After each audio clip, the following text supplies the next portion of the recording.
Opinions expressed by the host, guests, and callers do not necessarily represent the views of the Black Talk Media Project, Black Talk Radio Network, sponsors, advertisers, or partners. Hi, this is Russell Campbell, veteran of the Civil Rights Movement, and you're listening to Black Talk Radio, a radio station that reaches out to all the people of the United States that deals with black issues.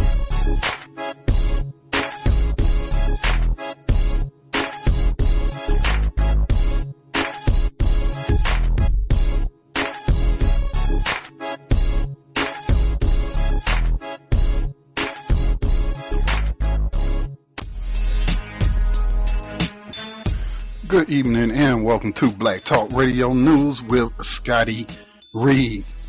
It is a Monday evening. Hope you had a great weekend. It is April the 23rd, 2012.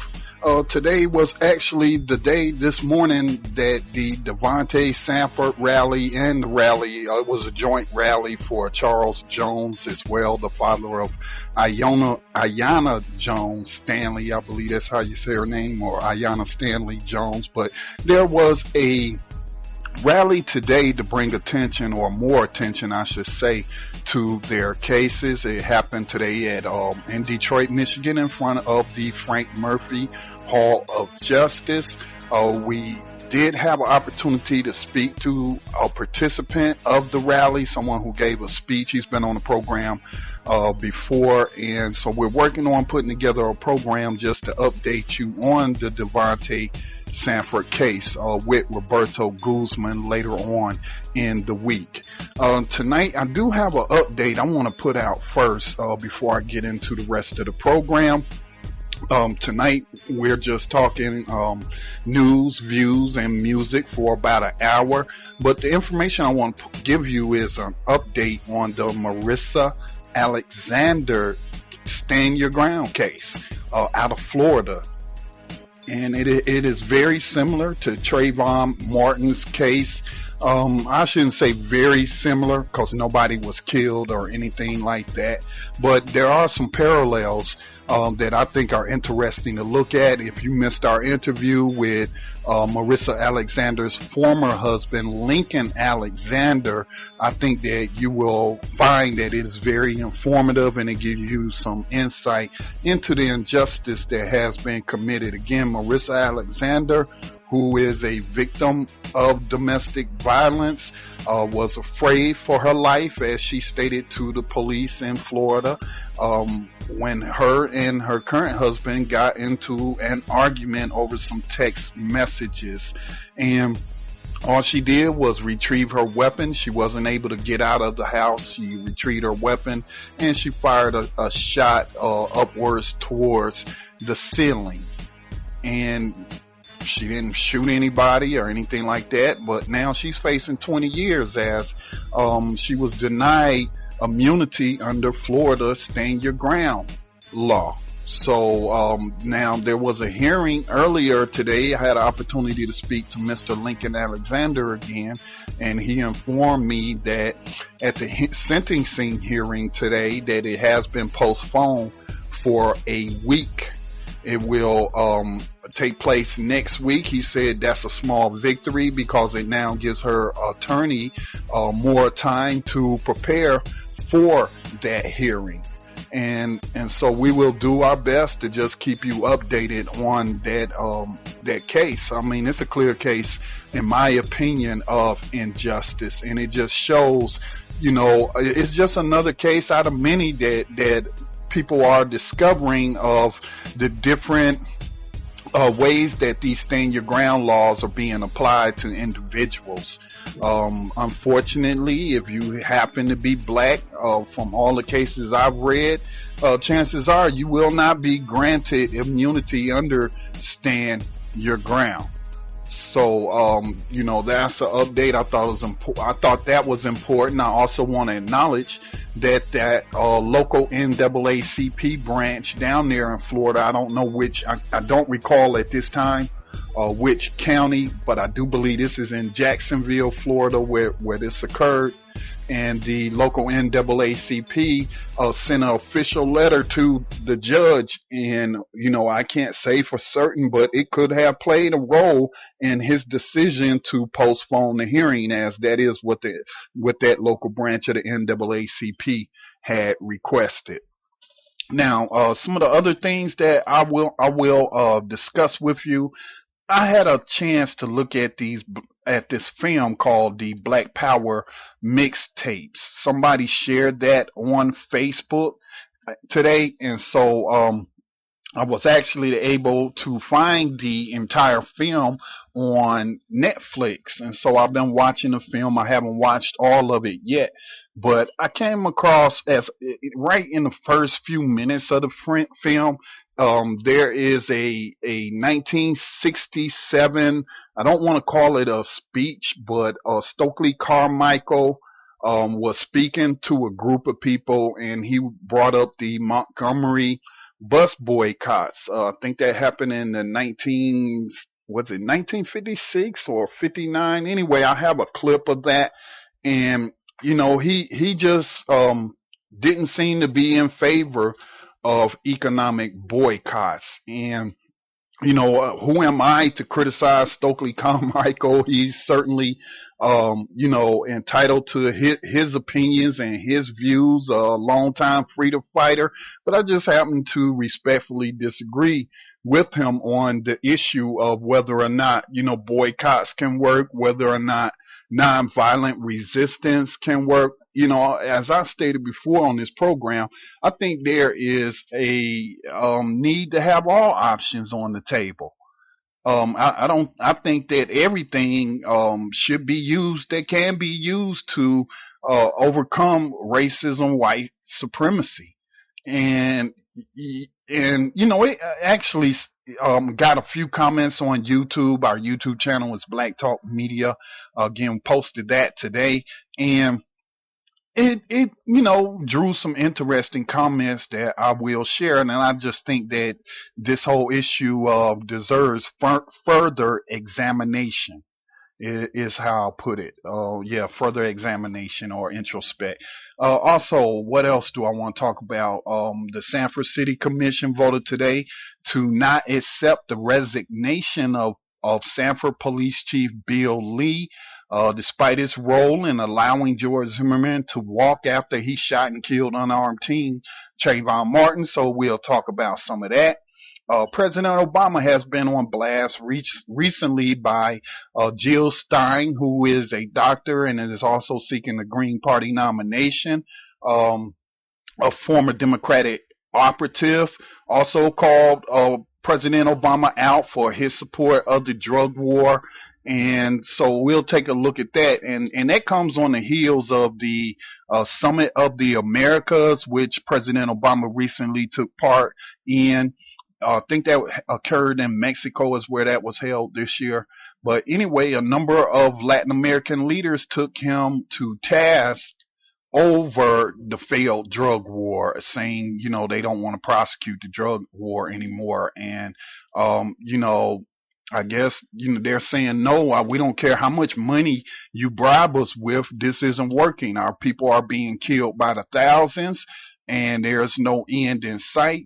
How long the United States been fighting the drug war? The modern drug war, at least 40 years since the Nixon administration. And you know, you still, you know, pretty much in your own neighborhood find some drugs if that's what you want. So those are the issues that I will be taking a look at tonight. If you want to voice an opinion, the phone lines are open. The telephone number is, we have a new number, that's 704-557-0347. And you can also hit us up through Skype.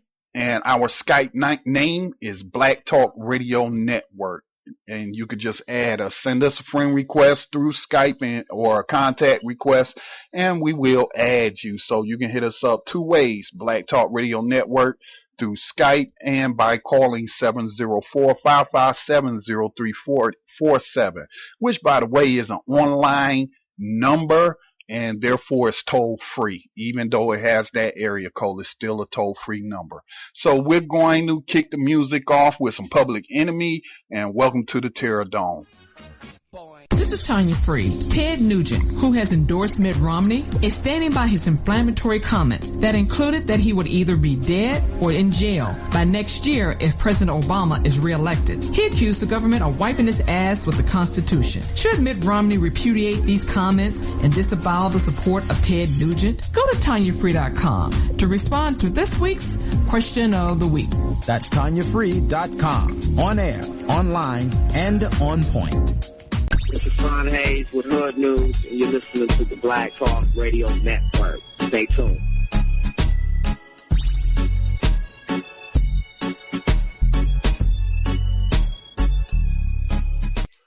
And I am back. You're listening to Black Talk Radio News with Scotty Reed. And so again, I want to talk about Stokely Carmichael, aka Kwame Toure, and his comments that I saw on the Black Power Mixtape 1967 through 1975, which by the way was produced by Danny Glover. And I just really got a lot of respect for Danny Glover, not only as an actor but as an activist, because many of these people, once they achieve fame and fortune, you know, they don't want to risk that. They don't want to risk their celebrity status, and so they don't engage in anything that can be considered political or social. And I guess they scared of being blacklisted. And, you know, Michael Jordan, I got a lot of respect for Michael Jordan as a basketball player. Being a former basketball player myself, loved the game. But I had no respect for him as a black man because, you know, many times he was approached in the state of North Carolina to, I think for one, what was that, Harvey Gantt, the former black mayor of Charlotte, was running against the racist Jesse Helms for that Senate seat back in the day. And Michael Jordan was asked by the Harvey campaign for an endorsement, and he wouldn't do it because he said Republicans buy shoes too. So that tells you a lot about Michael Jordan. You know, I'm not going to say he's a terrible person or, you know, he does give money to charity just like a whole lot of rich people give money to charity.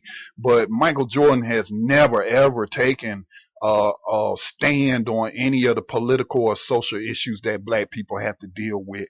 And so, again, my hat off to people like people like Danny Glover.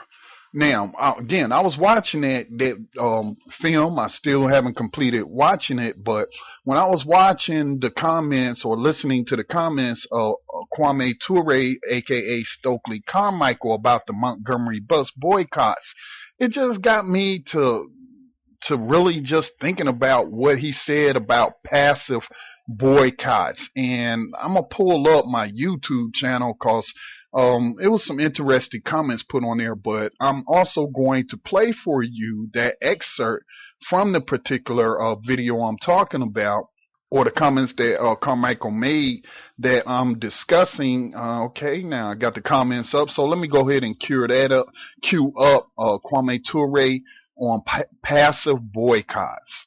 Now, let us begin with the modern period of, I guess we could start with 1956 for our generation. This was the beginning of the rise of Dr. Martin Luther King. Dr. King decided that in Montgomery, Alabama, black people had to pay the same prices on the buses as did white people, but we had to sit in the back. And we could only sit in the back if every available seat was taken by a white person. If a white person was standing, a black person could not sit. So Dr. King and his associates got together and said, "This is inhuman. We will boycott your bus system." Now understand what a boycott is. A boycott is a passive act. It is the most passive political act that anyone can commit, a boycott. Because what the boycott was doing was simply saying, we will not ride your buses. No sort of antagonism. He was not even verbally violent. He was peaceful. Dr. King's policy was that nonviolence would achieve the gains for black people in the United States. His major assumption was that if you are nonviolent, if you suffer, your opponent will see your suffering and will be moved to change his heart. That's very good. He only made one fallacious assumption. In order for nonviolence to work, your opponent must have a conscience. The United States has none.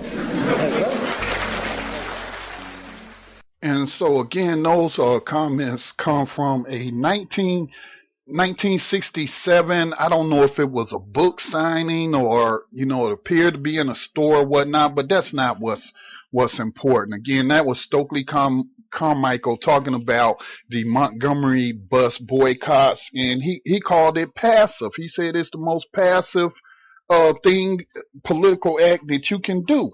And I disagree with that. Yes, it's passive. Yes, it's nonviolent, but it's also economically aggressive. So I would call it being passive aggressive. That means, you're not being, what's the best way? How was that passive aggressive explained to me? Cause I was diagnosed as a passive aggressive. It means that you're not violently confrontational with people. You seem to be agreeable. You don't get easily excited, but at the same time, you are working to achieve your goal. And you'll just attack people in nonviolent ways. And I don't got a problem with that. And, I don't know what Stokely Carmichael or Kwame Toure's views are on that Montgomery Bus Boycott today. I don't know if he still holds the same views, but I just wholeheartedly disagree with it because, number one, let me just read some of the comments from from YouTube. I agree with Kwame Toure. We should have bought out the damn bus company instead of walking for over a damn year, then getting back on white public transportation, only to put black companies out of business. The same for these sit-ins we did to have our food spat on, pissed on, and whatever else on, only to shut down black businesses because we wanted to sit and eat next to white people. Fast forward to 2012 and look at our sorry ass condition as a result of not thinking strategically. And that comment got the most likes or thumbs up, I think is what it's called on YouTube. And again, I don't necessarily disagree with that. They will have to give me more information. What black companies were put out of business because of this boycott or because of them using public transportation. The sit-ins and stuff like that, I think that integration had a negative impact on the black community, and education as well as a number of other areas. But then at the same time, though, if you're a citizen of this country, you should enjoy all the full rights that citizenship brings. And that is all that they were doing, and I ain't got a problem with that. I actually agree with that. This country was built on the back of African slaves and their descendants. And so why would one abandon this country and not claim it as its own when it was bought and paid for with the blood, sweat, and tears of your ancestors? If anybody has claim, you have claim.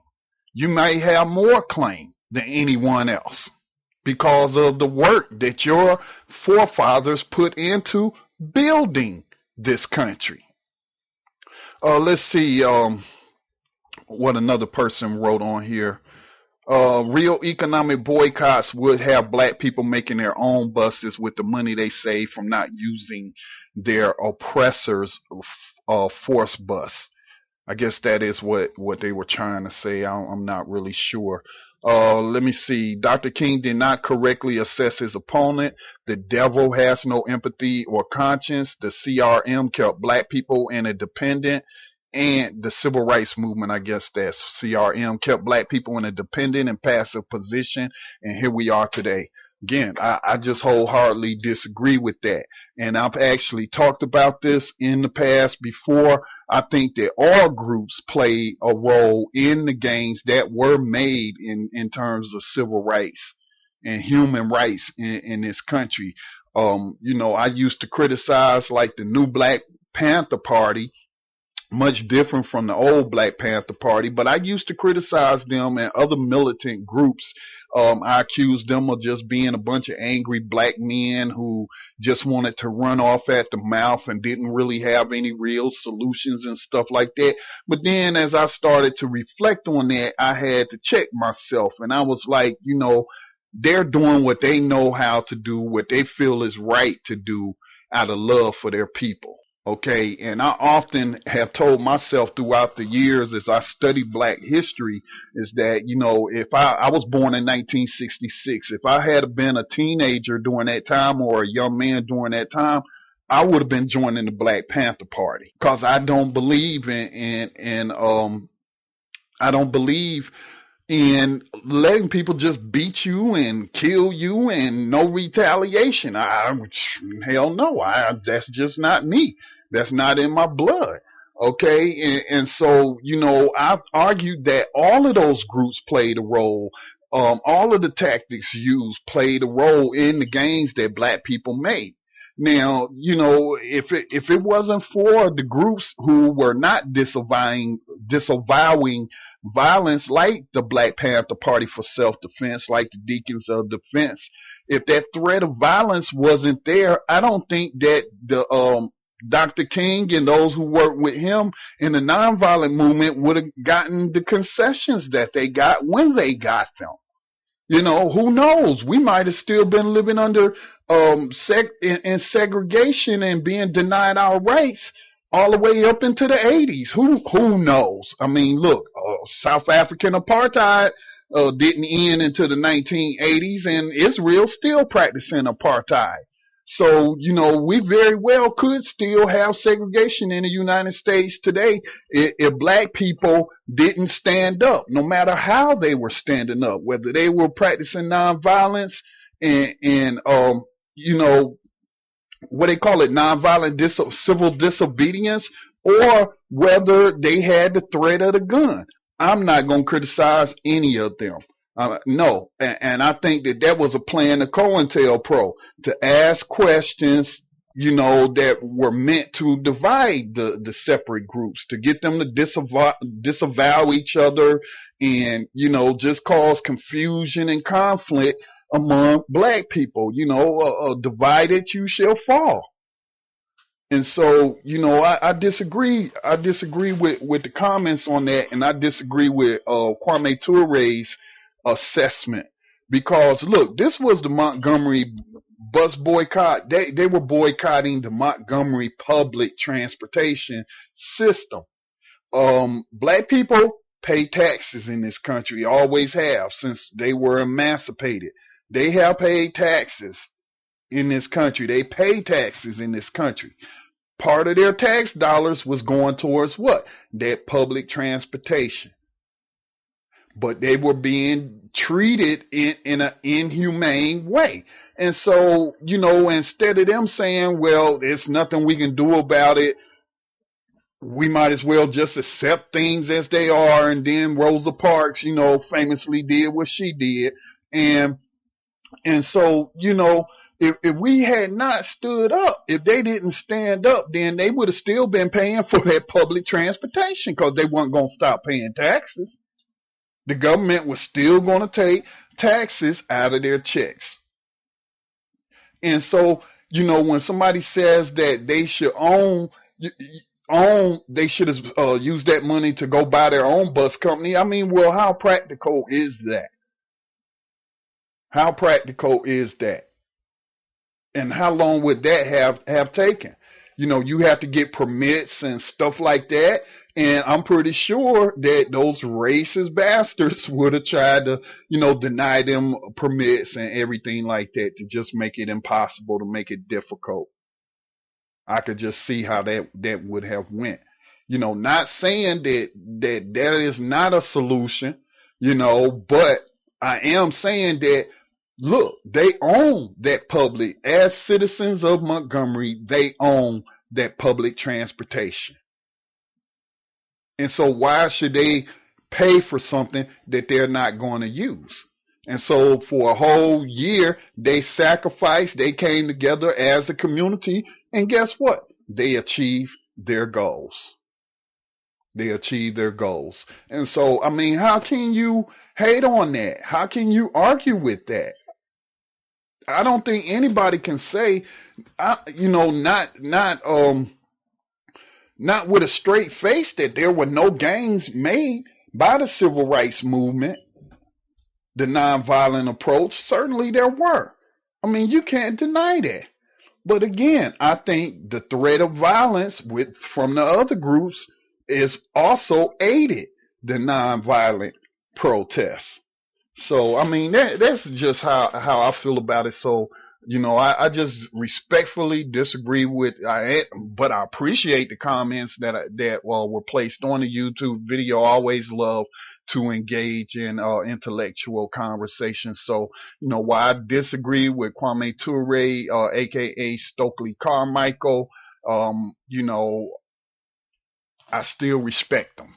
I respect all those old warriors from that time period. All right, so I guess we should keep the music rolling. You're listening to Black Talk Radio News.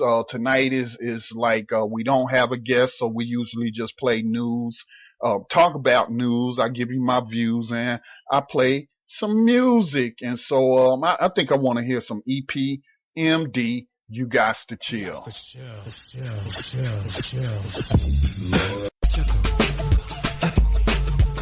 Graphics and audio services.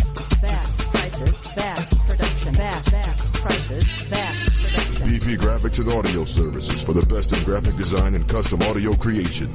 Make your next project shine on a professional level with BP. Brilliant people creating beautiful presentations to help your business prosper and increase your bargaining power, resulting in bigger paychecks. Vast prices, vast production. Call us now. 937-736-0096. BP Graphics and Audio Services.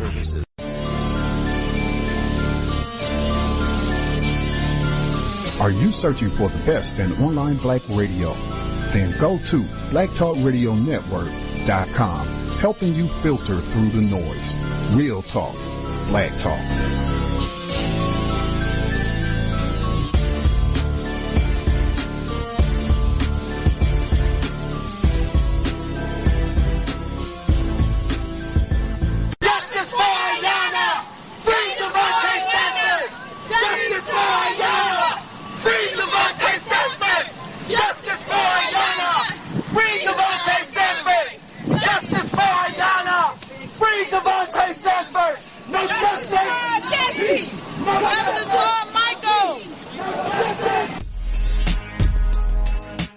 And we're back here listening to Black Talk Radio News with Scotty Reed. And that clip you just heard was from the rally that was held at 8 o'clock this morning in front of Frank Murphy Hall of Justice in Detroit, Michigan. And as most of my listeners know, we have been covering the Devontae Sanford case for over a year now. And it's just ridiculous that this young man is in prison again. He got locked up when he was 14 years old. Confessed hitman has now confessed to the crimes for which Devontae Sanford pled guilty to, and I should add he pled guilty under coercion.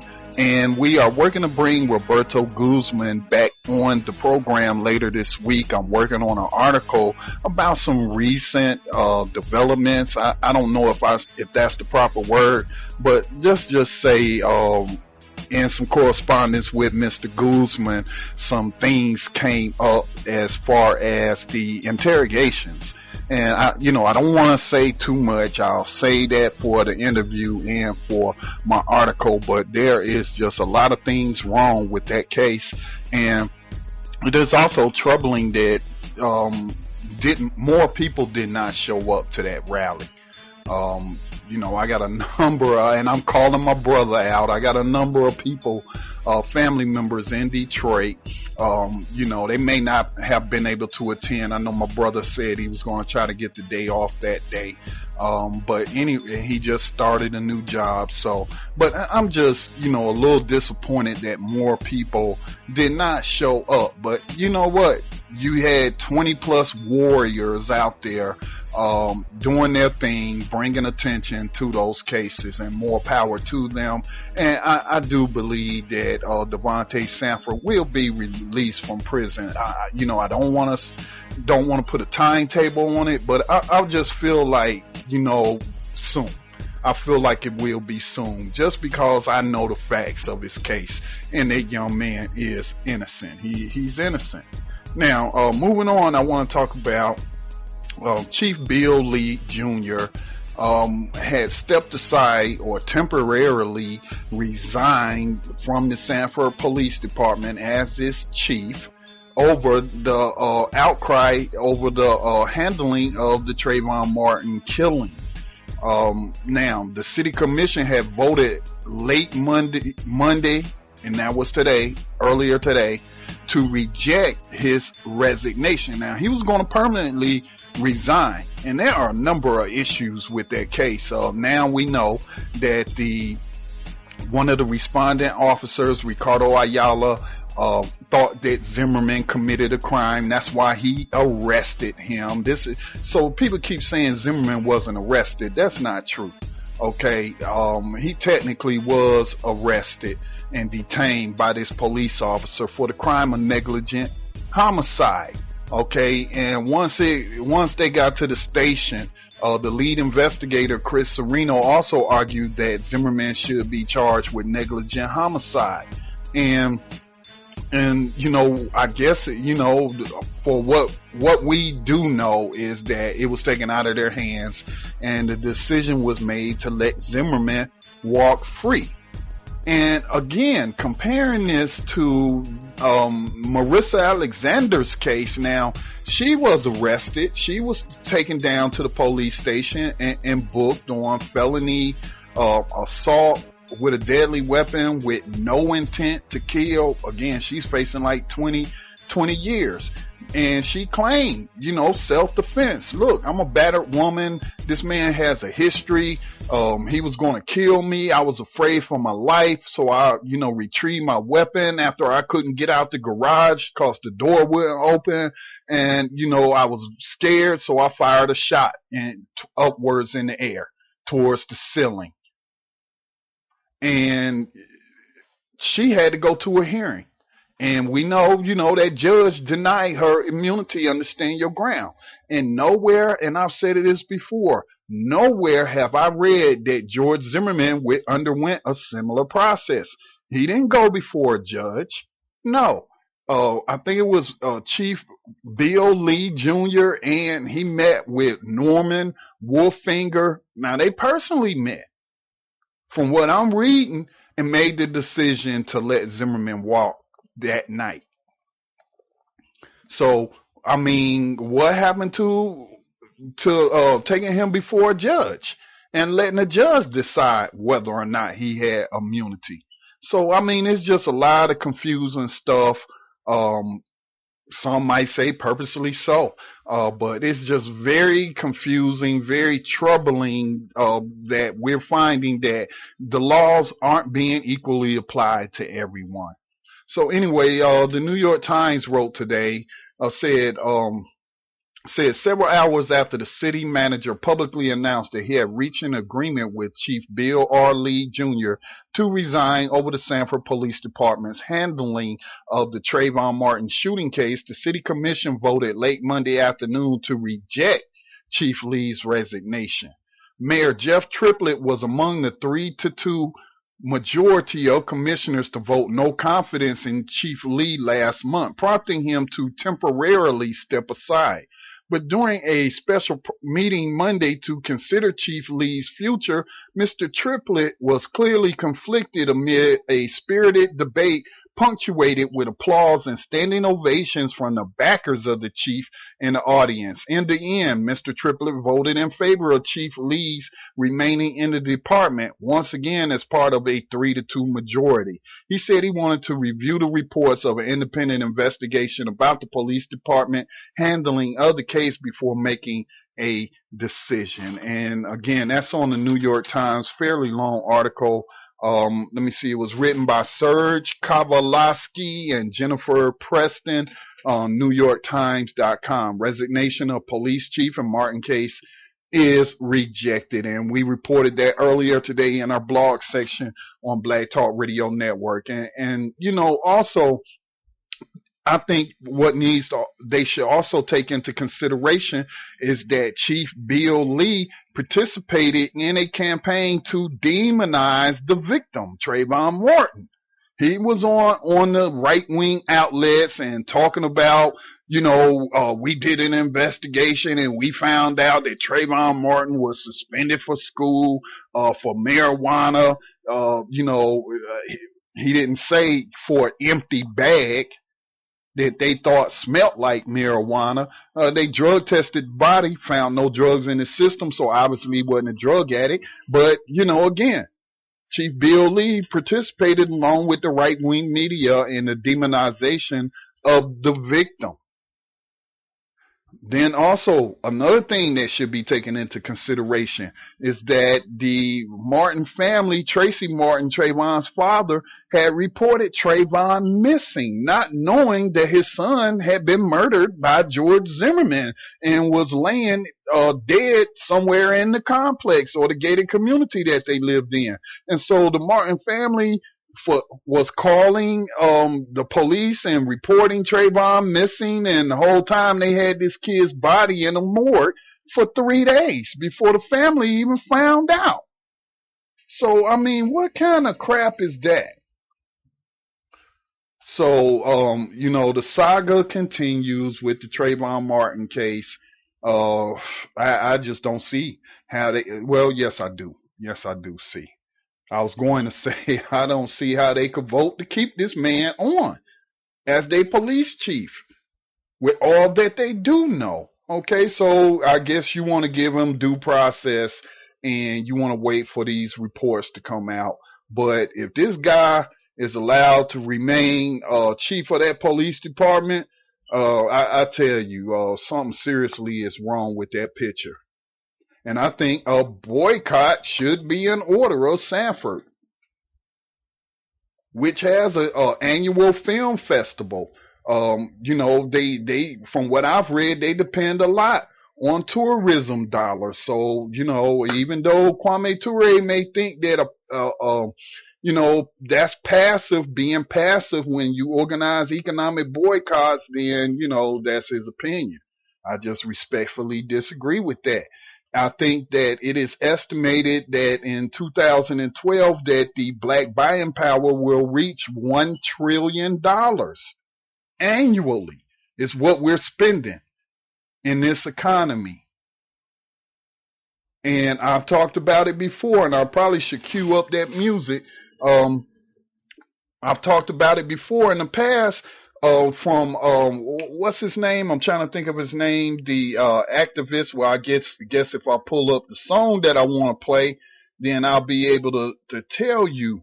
But anyway, he's talking about we need a federal law against police brutality, and if we don't get a federal law against police brutality, then, you know, we need to boycott. We need to use our power of our dollars and boycott and boycott these places. Let me see. I think this is it, dealing with police brutality. Yeah, I want to play that. Dick Gregory, that's his name. Dick Gregory talked about that. And so I'm going to play that clip with Dick Gregory talking about, you know, we need to start thinking in terms of organizing our economic power in order to get justice in this country. Because, you know, that seems to be the bottom line in this country, is that all these people, all they care about is their bottom lines. And when you start hitting them in the pockets, they get on the phone, they make some phone calls to some some politicians in their pockets, and they'll make sure some laws get passed. So, again, it's just tragic. The whole Trayvon Martin with him losing his life is tragic. And then, the way that it was handled by the Sanford Police Department and by the Florida State Prosecutor's Office led by Norman Wolfinger. All right, so I'm going to cue up this music and take a listen.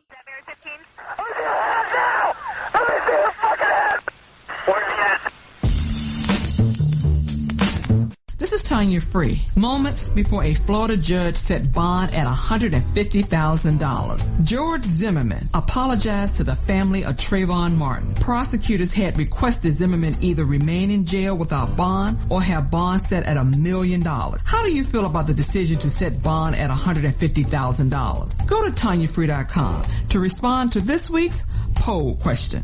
TanyaFree.com. On air, online, and on point. The other day I read in the dictionary a definition of terrorism. It reads like this. The use of violence. Or the threat of violence. To accomplish a political end. The use of fear. The threat of fear.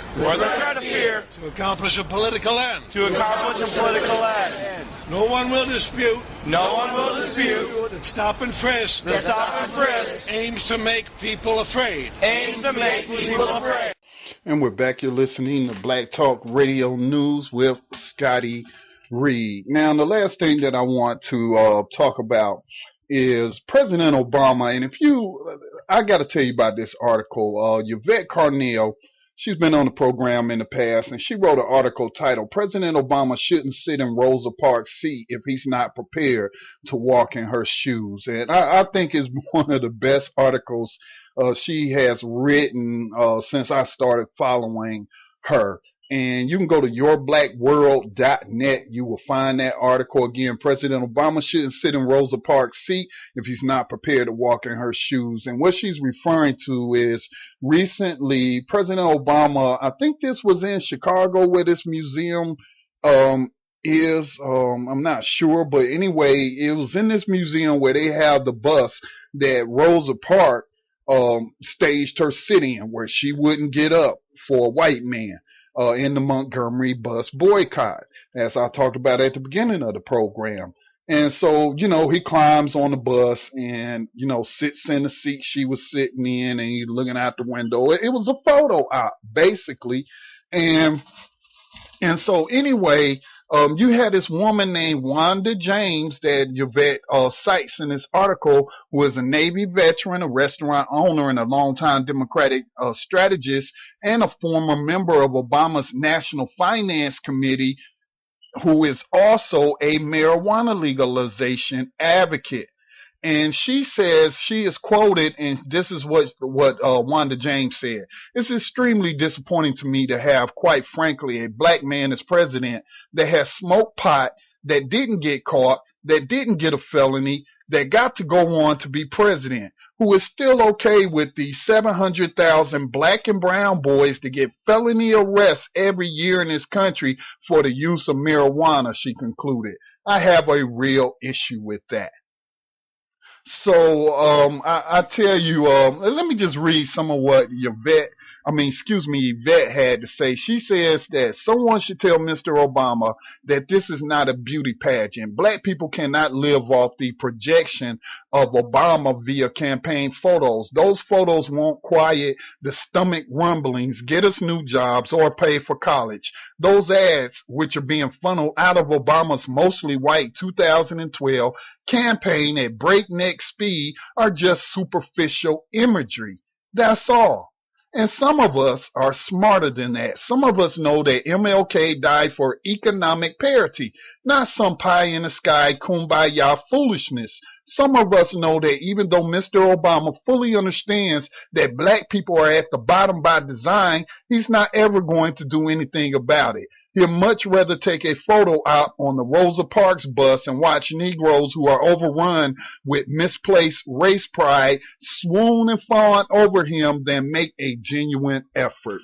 And again, I mean, this is a scathing rebuke of President Obama, and I agree with it 100%. I have been saying this all along. You know, for him to sit up there and lie, which basically, you know, let's not mince words. When you say that you're going to do something, if you are elected president, and he said he would stop using federal resources to go into these states that have legalized medicinal marijuana and arrest people, and he's done exactly that. And that, in actuality, has been stepped up enforcement over that of what Bush did. And I mean, he has just surpassed former President Bush in so many negative ways. He held over a lot of the appointees from the prior administration, and the current head of the Drug Enforcement Agency, Michelle Lionheart, was a Bush appointee. And, you know, on a related note, I read an article today that was talking about 7 reasons why President Obama could lose the election. And they were talking about how among white males that he trails Romney poorly. I think something like 60% to 20-something%. And it goes on to list 6 other reasons, but nowhere in there. And the article was written by a white person, and you know, they're probably not in tune with the black community. But he could lose the election if black people decide that, hell, we're gonna stay home. This dude ain't done nothing for us in the 4 years that he's been in office. You know, yeah, you could say healthcare reform, but is it really reform? Is it really? You know, I've talked to a number of people who disagree that, you know, he gutted the universal single payer legislation that it was originally written as. He gutted that. And so, you know, when you're talking about addressing our issues, yeah, he finally signed, had the federal government pay the black farmers for decades of discrimination by the FDA. You know, he's done a few token things. But the number one issue that is destroying the black family today is this drug war. That is why so many fathers and mothers increasingly are absent. That's why we have so many single parents. You're locking them up. You know, there's no jobs out there. Then you have to deal with employment discrimination in the black community. Don't be black and a female, because then you're not even going to get paid the same as your male counterparts in many cases. And so then people have to survive, and they will supplement their incomes any way they can. And if selling marijuana is one of them, then hey, who am I to judge them? Who am I to judge them? I'm not paying their bills. I'm not putting grocery in their refrigerator. I'm not putting clothes on their backs. And so, you know, who's to say what you or I would do if we were faced with such dire economic situations? So, you know, it's just very troubling. Now, Jill Stein is a doctor. She is running for the presidential nomination for the Green Party. She's running against Roseanne Barr. And on April the 22nd, that was yesterday, Jill Stein made this post, or her campaign made this post on jillstein.org. Stein challenges Obama on marijuana policy. In a speech to tens of thousands of marijuana reform advocates at the 420 rally in Denver, Colorado, Green Party presidential candidate Jill Stein took the Obama administration to task for its continuing assault on medical marijuana clinics in California, Colorado, and other states.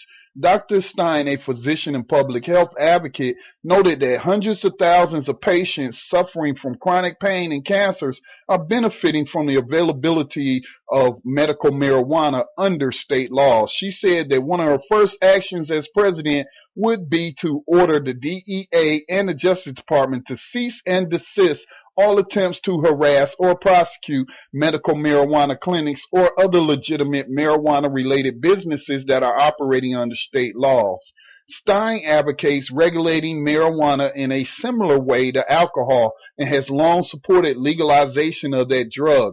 According to Stein, this will prevent billions of dollars in profits from pouring into the black market and would greatly reduce the violence associated with illegal marijuana sales. Okay, she also feels it will reduce underage marijuana use as well as allowing the commercial operations to pay appropriate taxes, thus helping to balance budgets and fund programs to reduce drug abuse. And all of that has been put into practice in several other countries, and it has worked, including the reduction of people using drugs. And so, you know, I agree.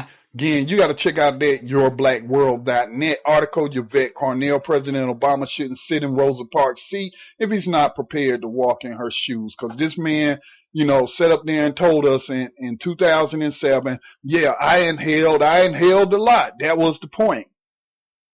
And then for you to now get in a position to change these laws that affect so many people, you know, I mean, come on. What gives the government, talk about big government and government intrusion into the lives of its citizens and treading on our liberty? Who in the hell is the government to tell you, if you can, what you can put in your body?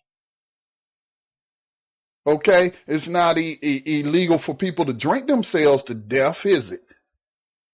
It's not illegal for them to smoke cigarettes, is it? So why should marijuana be illegal?